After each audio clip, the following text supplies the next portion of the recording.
નમસ્કાર, આપ જોઈ રહ્યા છો spark today news. Maninagar Shri Swaminarayan ગાદી સંસ્થાન અને સ્વામિનારાયણ મંદિર કેરા આયોજિત ત્રિદિનાત્મક જ્ઞાન યજ્ઞનો ઉત્સાહ સાથે પ્રારંભ થયો, જેમાં 5 ગજરાત સાથેની આગમન યાત્રા યોજાઈ હતી। સાથે જ શ્રીજી બાપાના ભુજ આગમનની ઝાંખી રજૂ કરવામાં આવી હતી।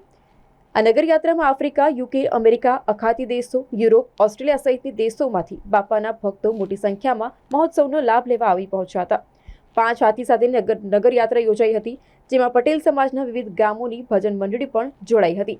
તો સાથે જ એક ઘોડેસવાર મંડળ, 2 કલાત્મક રથ અને વિદેશથી આવેલ સ્કોટિશ પાઇપ બેન્ડ પણ આ નગર યાત્રામાં જોડાયા હતા।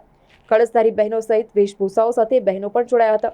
નગર યાત્રાએ કેરા ગામમાં ખૂબ જ આકર્ષણ જમાવ્યું હતું। મણિનગર શ્રી સ્વામિનારાયણ ગાદી સંસ્થાન શ્રી સ્વામિનારાયણ મંદિર કેરા એના વાર્ષિક પાટોત્સવ અંતર્ગત ત્રિદિનાત્મક જ્ઞાન યજ્ઞનું આજે આયોજન કરવામાં આવેલું છે। મહોત્સવનો આજે બીજો દિવસ છે અને ભવ્ય 5 ગજરાજ ઉપર નગરયાત્રા રાખવામાં આવી છે અને એ નગરયાત્રામાં ઘનશ્યામ મહારાજ, જીવન પ્રાણ અબજી બાપા, શ્રી ગુરુદેવ મુક્ત જીવન સ્વામી બાપા, વેદરત્ન આચાર્ય શ્રી પુરુષોત્તમ પ્રિયદાસજી સ્વામીજી મહારાજ અને જ્ઞાન મહોદય આચાર્ય શ્રી જીતેન્દ્રિય પ્રિયદાસજી સ્વામીજી મહારાજ અને વિશાળ સંતો હરિભક્તો દેશ વિદેશથી પધાર્યા છે અને બધાને આનંદ ઉલ્લાસ છે અને આવતીકાલે પણ આ રીતનું જ આયોજન ભવ્ય રાખવામાં આવેલું છે અને આપ મીડિયા તરફથી આ રીતનો સંદેશો દેશ વિદેશમાં પ્રસરે એવી અમારી પણ શુભ ભાવના છે। અસ્તુ। જય સ્વામિનારાયણ। સાધુ ગુરુ પ્રિયદાસ, ગુરુ શ્રી મુક્ત જીવનદાસજી સ્વામી બાપા।